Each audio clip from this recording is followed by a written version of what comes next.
Hello and welcome to all our viewers in Nigeria and around the world to meet the news on global television. Coming to you live from the nation's capital, Abuja, I am Uyi Agumofwebe.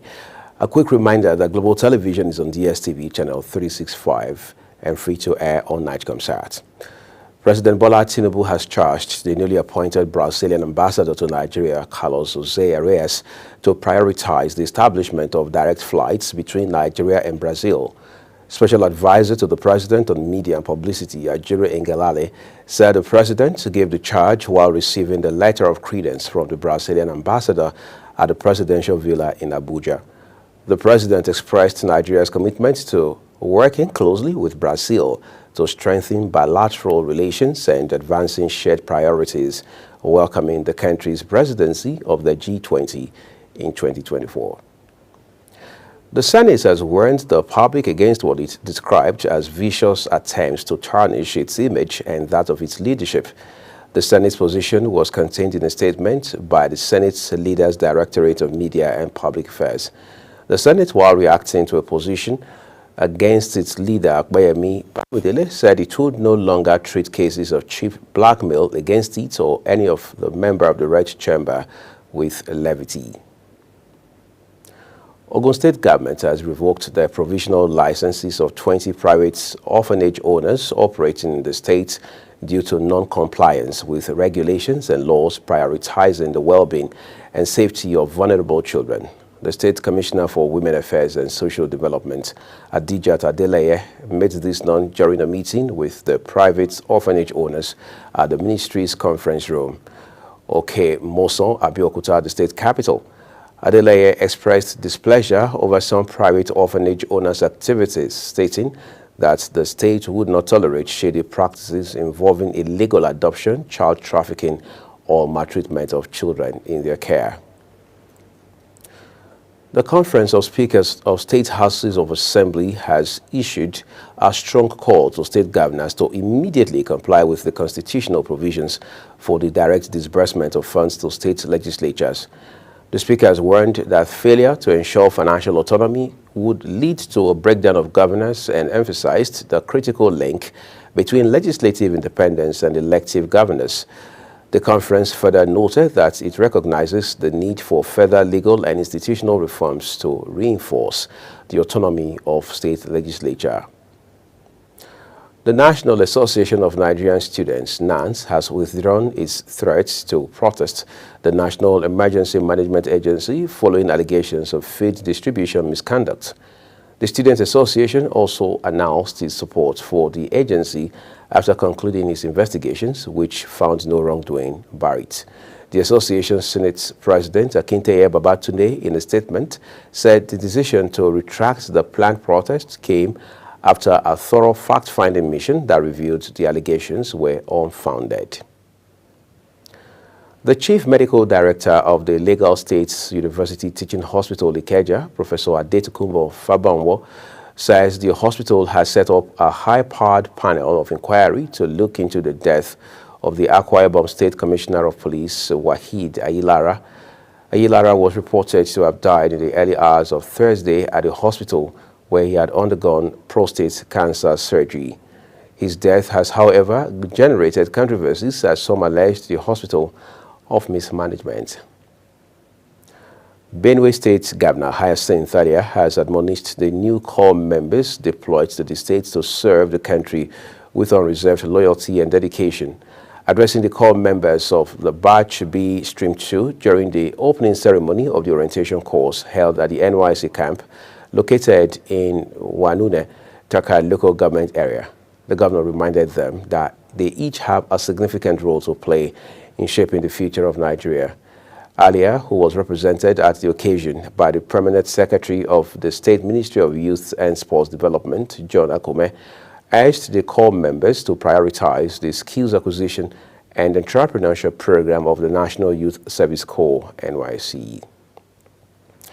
Some secondary school students will be affected by the federal government's decision to revive the policy that bars individuals under the age of 18 from taking part in the National Examinations Council and West African Examinations Council have called for a review. The The federal government, through the Minister of Education, Professor Tahir Mamman, had said the age limit for candidates sitting the Unified Tertiary Matriculation Examination administered by the Joint Admissions and Matriculation Board, JAMB, remains at 18 years. The National Youth Service Corps says polytechnic graduates or holders of the HND, otherwise called Higher National Diploma, would have, without evidence of taking the mandatory 12-month industrial training, to be registered at the NYSC orientation camp to participate in the National Youth Service. The Corps coordinator in Lagos State, Yetunde Badenruwa, made the disclosure when she explained that Corps members must undergo the one-year mandatory IT with evidence of completion before going for HND, and institutions must confirm these before admitting them for HND. The NYSC had recently introduced a new policy requiring graduates of polytechnics and monotechnics to present an IT education certification as part of requirements for the national service, particularly for participation in camp activities. The National Primary Healthcare Development Agency says the tentative date to commence vaccination for Mpox is October 8, 2024. Head of the Public Relations Unit at the agency, Remi Adeleke, who disclosed this, also stated that the vaccine deployment will begin from October 3 to 6, 2024. Adeleke noted that the total population targeted in the 5 states is 4,750 persons who will receive 2 doses each and 28 days apart. You're watching the midday news on Global Television, coming to you live from the nation's capital, Abuja. When midday news returns, the federal government signs agreement with Chinese companies to supply 1.4 million electricity meters. Details of this and more after this break. Please stay with us.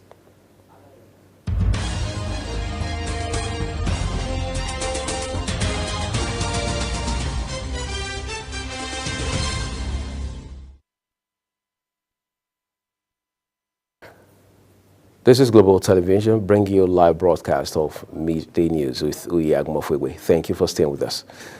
Now let's talk business. The federal government, through the Bureau of Public Enterprise, BPE, has reached an agreement with a Chinese firm to deploy 1.43 million electricity meters across the country.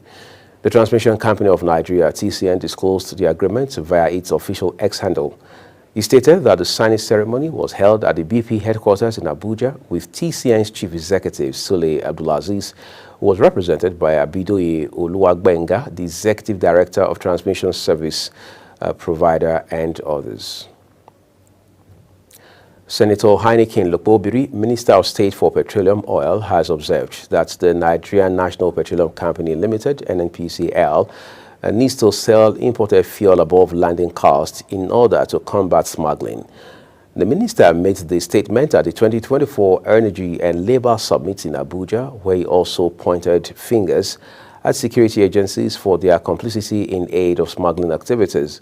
He mentioned that smugglers will continue to thrive as long as NNPC imports fuel and sells it below the landing cost. Hundreds of protesters from the Kapam community in Chikun local government area of Kaduna State have blocked the entrance to the Kaduna Refining Petrochemical Company, demanding compensation for damages caused by a toxic chemical discharge from the refinery. The protesters, mostly women who began their demonstration at dawn, carried placards and displayed dead crop leaves, alleging that the chemical discharge had destroyed their farmlands, killed their animals, and posed a significant threat to their health. On the foreign scene, aerial strikes on Russian and Ukrainian border cities have killed at least a dozen people. Bombardments that came as Kiev dismissed its Air Force commander in a major military shakeup. Both sides also claimed to have advanced on the battlefield, with Moscow in eastern Ukraine and Kyiv in its shock offensive into Russia's western Kursk region, with the fighting showing no sign of subsiding 2.5 years into Russia's invasion. The emergency services said at least 77 were wounded, including 18 children. The Immigration, Refugees and Citizens Canada has ended a temporary public policy that allowed visitors to apply for a work permit from within Canada. The agency introduced the policy in August of 2020 to help visitors who were unable to leave the country due to COVID-19 pandemic-related travel restrictions. Under the policy, visitors in Canada could apply for a work permit without having to leave the country. Now, Germany says it carried out its first deportation of Afghan nationals back to their home country since the Taliban took power in August of 2021, as Berlin faces pressure to crack down on migration. In a statement by spokesman Steven Herbstreit, he stated that these were Afghan nationals, all of whom were convicted offenders who had no right to stay in Germany and against whom deportation orders had already been issued by government. The king of New Zealand's indigenous Maori people has died while recovering from heart surgery at the age of 69, with aides saying he had passed to the great beyond. The king, Tohita, passed away peacefully, surrounded by a family, a spokesperson said, just days after celebrating his 18th anniversary of his coronation. He had been in hospital recovering from heart surgery. And in sports, a resounding 2024 Olympics campaign saw the Nigeria senior women's basketball team, the Tigers, move up 4 spots from 12th to 8th in the latest FIBA working rankings released on August 29 in Switzerland. Nigeria, who retained their number 1 in Africa, France and Germany, headlined climbers as the USA proudly retained the top spots after taking gold at the Women's Olympic Basketball Tournament in Paris 2024, while several other nations also secured rises off the back of the great work at the showpiece events. The West African giants, who jumped 4 places and into top 10 of the rankings, sealed the rookie group phase victory, racked up to wins for the first time, and also became the first African nation, men or women, to compete in the quarterfinals at the Olympics.